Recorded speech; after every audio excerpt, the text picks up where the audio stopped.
Hello there, it's Jonathan Friedland in London. As this episode drops, Jews in Israel and around the world are about to mark the festival of Sukkot. So with this holiday period in mind, we thought we would do something a bit different. We would take a break from the news and instead bring you a conversation with somebody from the world of culture, indeed a legend of the theatre. It's not as if his work doesn't touch on the kind of things we talk about on Unholy. Indeed, his newest work is right there in the middle of it and in the thick of it, and it's packing out houses here in London. So, for this holiday season, sit back, relax, and enjoy a conversation with the legend that is Sir Nicholas Hytner.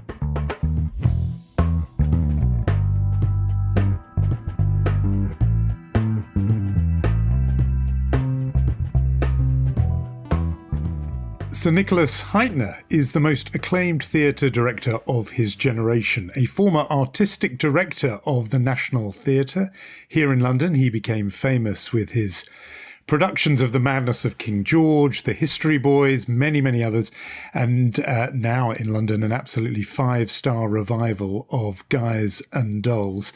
His latest production is a brand new play called Giant by Mark Rosenblatt, starring John Lithgow, which is on at the Royal Court Theatre. Nick, welcome back to Unholy. I'm very happy to be with you. You know, we are especially happy because a confession is that the words Nick Hytner have become a kind of shorthand between me and Yonid to refer to the era before October 7th when we were able to talk about other things on this podcast, because we had you on to talk about Guys and Dolls and the Jewishness of the Broadway musical. And it just feels like a different and much more innocent era last time we all sat together and talked. I think about that often. It was such an enjoyable conversation. And we were talking about exactly the things that Jews like to talk about when they get together, particularly showbiz Jews. And it does tragically feel like another era. I wish we could talk about Broadway musicals again, but the play, at least, which you're going to talk about, feels like it's connected to the current terrible moment. I mean, so much. So it's set 40 years ago. It turns out to be uncannily timely. I mean, to the day. Why don't you set out for us what the play is and does, and why it is in a way so timely now? So this play was written by Mark Rosenblatt, a very good director here in the UK, who suggested this to me as an idea that somebody else should write. But his pitch was so complete, so detailed, and so eloquent that I suggested to him that he should try writing it himself. It's about Roald Dahl, the children's author, who is the giant of the title. Roald Dahl was famously monstrously anti-Semitic. He described himself as anti-Semitic. The play finds him a week or so after he published a book review in the Literary Review of a book called God Cried about the siege of Beirut. He in the early 80s, in 1982. The play takes place across a summer afternoon in 1983. His publisher, British Jewish publisher Tom Maschler, has arrived to try to deal with the fallout from this anti-Semitic book review. It's textbook racist. He begins by attacking the actions of the Israeli government in Beirut. And he swiftly goes on to say things like, and I think I'm quoting more or less verbatim here, never before has a race of people in the space of a lifetime gone from being much pitied victims to barbarous murderers. And he uses race of people twice. There is no more objectively racist thing to say than that. His publisher arrives. The play is fictional. Roald Dahl is real. His fiancée, Felicity Crossland, is real. And his publisher, Tom Maschler, is real. There's no record that an afternoon like this might have happened, although it is fact that that there were attempts to make him explain or retract some of the things he wrote in the book review. In the play, Mashler arrives and he's swiftly followed by a fictional character from Dahl's American publisher called Jesse Stone, who is Jewish. And they try over the course of the play to get him to see that what he wrote was unacceptable, to get him to deal with it. There was a fuss in reality when Dahl published his book review. To be honest, people have asked me in the week since the play opened, so what happened to Roald Dahl after he published this terrible thing? And the answer is nothing. Nothing happened to him. Nothing at all. There was a fuss. It died away. He not only didn't retract or apologize, shortly afterwards, he volunteered in an interview with the New Statesman remarks that were even more heinous, including the most awful thing of many that he said was that even a stinker like there's a reason why anti-anything crops up anywhere, said Dahl verbatim. Even a stinker like Hitler didn't just pick on them for no reason. So that was his response to the attempt to get him to retract. The play tries to imagine how he got from bad to worse. And it is entirely Mark's work. I encouraged him to write it. I thought that I could produce it at my own theatre, the Bridge Theatre, but it's a fierce, tight play, better suited to a smaller auditorium than mine. And when the new director, the brand new director of the Royal Court Theatre, David Byrne, in the course of chatting to me about running theatres, mentioned that he was looking for stuff to stage, I suggested the play to him. So it ends up on the stage of the Royal Court, which is the right stage and the right auditorium for this play. And it explores, apart from a nuanced account of Dahl's own racism, it explores two contrasting types of Jewishness: the Jewishness of the young Jewish American publisher and the Jewishness of Tom Mashler, a Holocaust refugee. He escaped with his family in the 1930s from, I think, Berlin, and is entirely assimilated, and not in the course of the play. He changes, but at the beginning of the play, not that interested in his own Jewishness. That's the setup for the play. I mean, what's amazing, there's so much to say about this, and I think we should go into Dahl's anti-Semitism, why it's never actually been reckoned.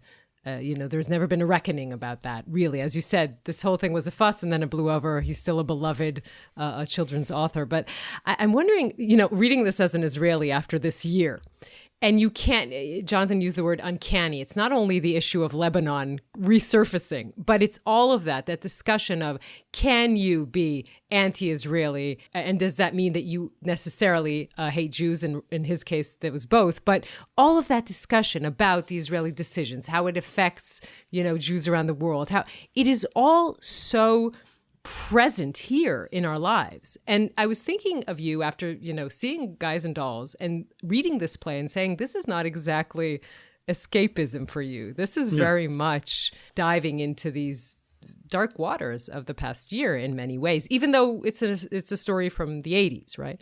Yeah. It was written 2-3 years ago. It was written over lockdown. It was not written in response to the last 12 months. It's distressing how the events that prompt the events of the play, it's distressing how the play itself feels like part of a history that repeats itself. It's to the credit of the Royal Court and everybody involved that a play that was actually planned before the Hamas atrocity has been presented when planned and exactly as planned. And it's a play that has a really sobering effect. A lot of it is funny. A lot of it, the audience laughs a lot. It's a kind of grim laughter in the face of catastrophe. But it's a play that appalls and grips, and I'm assuming plays to an audience with widely divergent views on the conflict that we're currently in the middle of. There's a significant portion of the audience is Jewish, and I would imagine that a significant portion of the audience, fully engaged with the current fashionable metropolitan left-wing critique of Israel. Both respond to the play. Perhaps because Dahl's anti-Semitism is so clear. Perhaps it enables people to think about the difference between specific criticism of specific actions undertaken by a specific Israeli government and hatred of Jews. Having said that, the play has been extremely well received, to our surprise, but it's been universally well received in the press. But even in what's essentially an entirely sympathetic press, you pick up odd things that, as a Jew, rather take you aback. One very sympathetic review account of the play described Dahl's initial book review as something that was deemed by some to be anti-Semitic. Now, I have absolutely no doubt that that the writer of that piece was sympathetic to the play and sympathetic to its arguments, but was, I don't know, by reflex being painfully even-handed. No idea, but it is as I said, a piece which describes the culpability and the hatefulness of a race of people. I don't know what is more objectively racist than that. Yes, I know the piece you mean. I'm interested. There's so much good in this play, and I'm actually read it twice, but I haven't yet seen it. I'm looking forward to seeing it in a week, 10 days or so. One thing that I wondered about was that he is shown as, yes, very irascible, but also, and this is part of absolutely what you'd expect of a high quality play, also very human, very kind of likable, because he's funny and he has these quite tender moments. But without giving anything away in the story, the Jewish characters in the play do behave quite badly. They do something quite bad that turns on dishonesty. And I did wonder if you have any worry that people might come away from it thinking, well, he had a point. No, I don't really. I think when you see it, the dishonesty is a minor stratagem to deal with a monstrous narcissist. And that's one of the things that the play is about. The play isn't just about Dahl's anti-Semitism. The play is about how the people in the orbit of a narcissistic, creative giant have to deal with day by day, have to deal with his unpredictability and his egotism. And the two publishers engage in a very kind of in the kind of tactical nonsense that you have to deal with when you're tiptoeing around one of these. I mean, Donald Trump was a bit of a touchstone. Yes. When we were discussing this man in rehearsal. You see it now, in a big way on the world stage, people tiptoeing around this crazy narcissist. So I think that's not an issue, honestly, Jonathan. I think more interesting really is the emollients of the British Jewish character, Tom Mashler, his determination to deflect Dahl's racism, Dahl's anti-Semitism, and what in the end becomes too much for him. And again, I don't want to give anything away, but I think he's a figure that a lot of the Jewish members of the audience recognize. Yeah. And the response you'll see is not unsympathetic to him. It's not. It's they get it. More alien to a British Jewish audience in some ways is the convinced, passionate, apparently unyielding support of Israel, even in the face of, although Sabra and Shatila never mentioned, because we decided, Mark decided, it's ancient history, there'll be too many people who don't know what those words mean, obviously never expecting that Lebanon would become part of the conversation again the very week the play opened. But even in the face of Sabra and Shatila, there's a particular kind of American Jew who is going to be unyielding in their support of the Israeli state. As I say, the play is an extraordinarily subtle examination, not just of a narcissist and an anti-Semite, but of two distinct ways of being Jewish but not Israeli. Yeah, I mean, it really is interesting. In Tom's character, there's this line where he says, if someone thinks I tacitly approve of his childish views on Israel because I didn't speak out against them, I'll take it. And, you know, the fact that he is at the beginning, he's quiet and he changes as the play goes forward. I do want to ask you something that I kind of found interesting, and that is in the character of Jesse, who is, as you said, the American Jew who's very kind of fervently, you know, defending Israel and calling him an anti-Semite, even though that can get her fired, right? She clearly does this. And at the end, I mean, it starts when she wants to, she asks to have him autograph a book for her son. And in the end, he asks her if she still wants the autograph, even though she's called him an anti-Semite. And she says this answer that I love. She said, I don't know if everything you are, the books are too. And that has always bothered me, how to deal with someone who's so clearly an anti-Semite. I mean, in my family growing up, my parents, for them, you know, William Shakespeare was another figure in the family. But we always skipped over The Merchant of Venice, right? No one ever asked me to read that. It was like, forget it. No, that's not a good play. We read the rest. The question is how can you enjoy his books? You know, he's an anti-Semite. Can you continue reading it? Can your children continue to read it?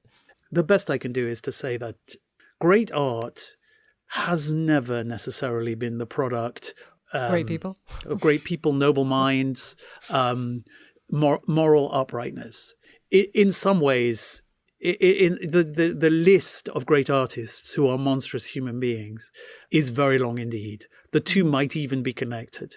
It might take a capacity to transgress moral boundaries. It might take to produce a certain type of great art. And I think it is possible to separate the two. It took Israeli audiences decades. It took Daniel Barenboim to persuade Israeli audiences to listen to the music of Wagner. There's a difference between Wagner and Shakespeare. Shakespeare was reflecting an anti-Semitism that was inherent to the age he lived in and the place he lived in. And given that the play is an anti-Semitic play, but it is sympathetic quite often to the Jew.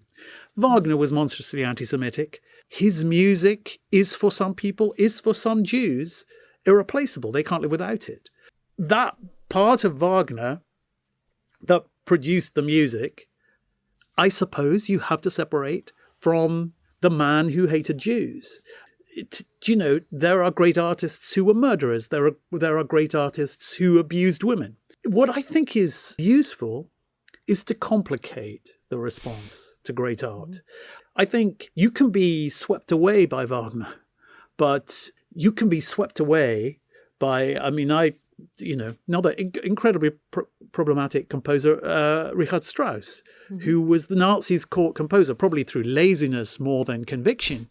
You can adore that music, but I think you can't avoid who these people were. It's a necessary complication. If this play complicates the response to Roald Dahl, that to me would be a useful achievement. There's a show running in the West End, a wonderful show about Michael Jackson. The songs are good enough. The music is great enough for the audience to deal with the accusations against Michael Jackson.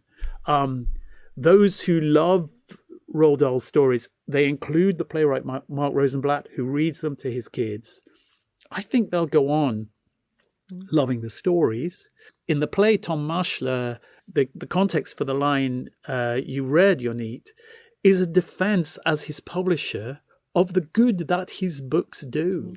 And they do good despite his self-evidently monstrous flaws as a human being. The two can coexist, I guess. And not just coexist. I'm really taken by what you said before about the connection between the monstrosity of the person and the scale of the genius sometimes. Just in this particular case with Roald Dahl, the cruelty that he exhibits towards Jews is there in the books, the cruelty. Yeah, it is. The sadism and cruelty and the transgressive nature of it. That's partly why kids love those books, because there is a kind of sadism in there, sometimes playful, but there is a cruel streak. So I see the connection. I wanted just to go slightly broader than him and just about the arts generally, because you made the point about the presumption of a sort of liberal, metropolitan, elite audience.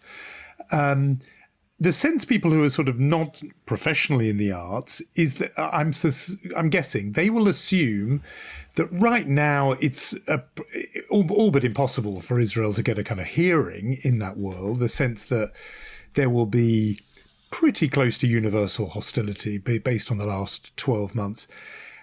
I'd be interested to know, first of all, if you think that's right, and then secondly, if that makes being a Jew in the arts, with all the complicated, multiple attitudes to Israel and the complications that you use, to use that word, does it make it quite hard? Well, two parts of your question. I am surprised and honestly delighted that at the end of the first half of this play, and again, give nothing away, it's a full-throated, passionate defense of Israel and a passionate attack on Dahl's assumptions. And it builds and builds. And it exposes Dahl for who he is, to his face. The young American publisher has a long and passionate speech, which is cheered. And it cannot just be that it's Jewish members of the audience cheering her. I think the play is so good, Mark Rosenblatt's achievement is so undeniable, that members of the audience who are neutral or members of the audience who are distressed, don't know where to put themselves, acknowledge, as all grown-ups must, that the situation, I think it was a piece that you wrote, Jonathan, that described it as a tragic conflict of conflicting rights. You were more eloquent than that. I was quoting Amos Oz, who says it's a clash of right versus right. Yeah. And that's the tragedy of it. I think we all know, you know, I know, people on both the left and the right, but recently predominantly on the left, who don't even accept that. It's impossible to get a fair hearing from them. They're possessed and obsessed. But I do think that what the play says is that there's an audience that comes to the Royal Court, engaged theatrical Londoners, who are relieved and delighted to hear the full-throated defense. That's the good thing. The second thing is you ask, while still acknowledging the complexity, you ask, is it difficult to be a Jew in the arts? I can only answer you honestly. I've spoken to young Jews in the theatre who do find it really difficult. Honestly, because of where I am in the theatre, nobody brings it to me personally. They know who I am. They know I'm Jewish. That is not to underplay how hard it is to be a young Jewish theatre worker surrounded by people who want to give them hell. It's really not easy. It was probably not an easy year for you either. Everything that has been going on in the past year. Can you talk to us a little bit about how that year has been for you? It's been an easier year than the year you've had. We're in London. We're protected, and we live in comparison to Israelis, a very, very easy life. There is, if I'm going to be brutally honest, an element of Tom Maschler in me. There are circumstances where I just think, if confronted with falsity and injustice, I will happily go there.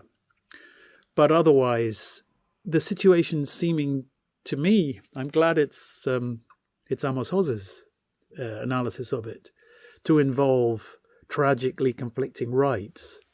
Sometimes it's just not worth going there. I'm going to be absolutely honest. One of the things that Jesse Stone in the play throws at Roald Dahl is that nowhere in his book review does he mention that Israel invaded Lebanon in 1982 in self-defense. I'm going to say this happens over and over. For any reasonably aware London Jew, British Jew, you read the accounts in sympathetic papers otherwise of Israeli actions, you had to look really hard. Am I being unfair, Jonathan? To be reminded that Hezbollah have been firing rockets into Israel for years. History is repeating itself. The action in Lebanon, however complex, however much you might be, as a Jew, confused, distressed by it, it does involve a large element of response to aggression by Hezbollah. You have to look for that really hard. So the play is distressingly alive.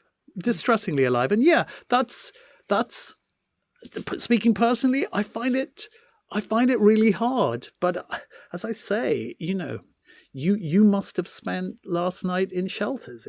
We have it easy. I told you at the start of our conversation that Johnny and I use Nick Hytner as a shorthand for finding joy in life and not just obsessing about the Middle East. And you've become that shorthand. So I'm going to Nick Hytner this interview by asking you to talk about something else, which is Guys and Dolls is still a smash hit here. It is still playing at the Bridge Theatre, your theatre, the one you founded. Anyone who hasn't seen it, it is an extraordinary production because it involves the audience becoming part of the living, breathing New York City of Damon Runyon's New York, and you're in among the actors and so on. Is this production going to go around the world? You have also, will people in other cities get to see it?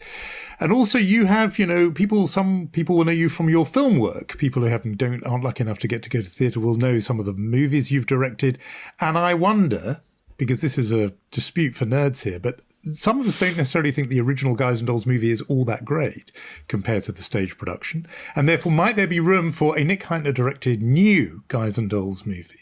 It's going to be really hard to do Guys and Dolls elsewhere because it's so specific to what the Bridge Theatre in the round promenade format is capable of doing. There'd be no point in putting that production behind a proscenium arch. We have been trying for 2 years to get that format replicated elsewhere, so far without success.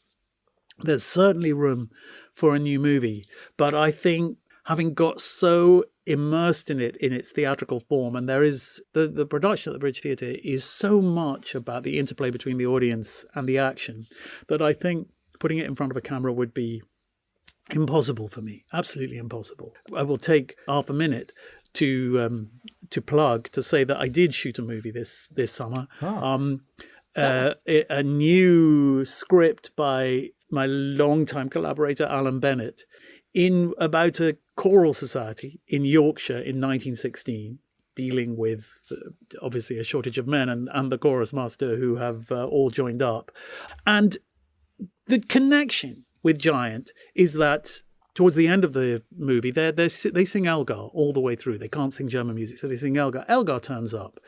So Elgar, my God, he's no Roald Dahl. He's no Wagner.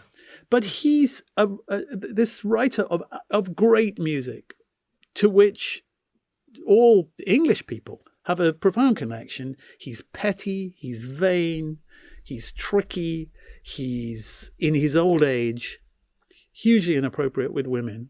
Again, there is a vast gap between him and his art. But this I will say about Elgar, and this is, I realized when I discovered this, that it's something about being a Jew in this country which you get used to. He was enormously fond and admiring of his Jewish friends and colleagues, and he lived long enough. He was also obsessed with German music and loved Germany, and he lived long enough to be vocally distressed in his very old age by the rise of the Nazis, because he was so attached to the Jews that he worked with. And I remember when I read this thinking, oh my God, good for Elgar, that's amazing. And that's an exception. So vain but philo-Semitic. is what we can say about the English composer Edward Elgar. I mean, look, this whole conversation reminded me of something that Martha Gellhorn, who was a war correspondent and Hemingway's third wife, said about him when she separated from him. She said, a man has to be a great genius to cover up for being such a loathsome human being. So that probably explains Roald Dahl, for example. But you're definitely a great genius and a wonderful human being. And we were so glad to have you on again. We're warning you that it might happen the third time, so just be prepared. I so enjoyed talking to you. I'm thrilled. I'm thrilled to be on, and Shana Tova to both of you. Shana Tova, Nick Hytner, thanks so much for coming on Unholy. Thank you.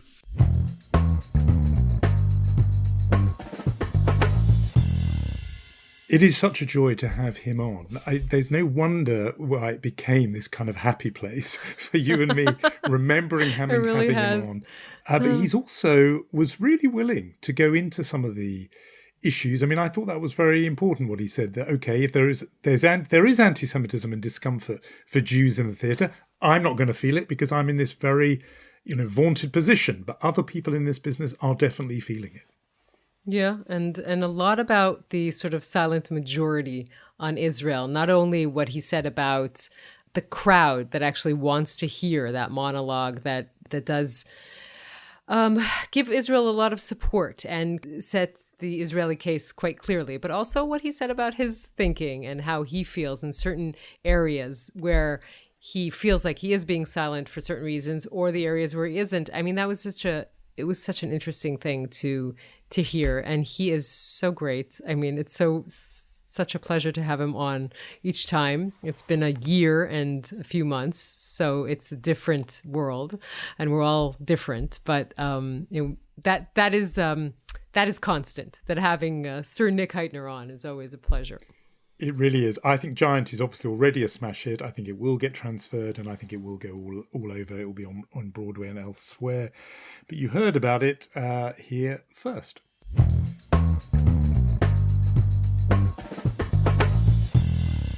And that is our episode for this week. Our thanks to Sir Nicholas Hytner for that conversation, also to Michal Porat. We will be back pretty well the same time next week. But for now, if you are celebrating, Chag Sameach from me and from Yonit, and we'll see you next time.